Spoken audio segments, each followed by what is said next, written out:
Hello everybody, welcome back to my YouTube channel.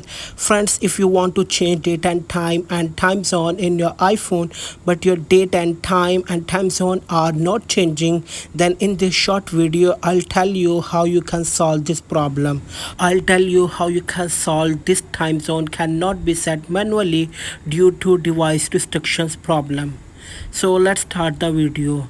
To resolve this problem, first close the settings application and then reopen it. On the settings window, you have to tap on screen time. On the screen time menu, swipe down a little bit and here you'll see change screen time passcode option. Tap on it. Now two options will appear on your screen. You need to select second option, turn off screen time passcode. Now enter your screen time passcode. After that, go back to the date and time menu.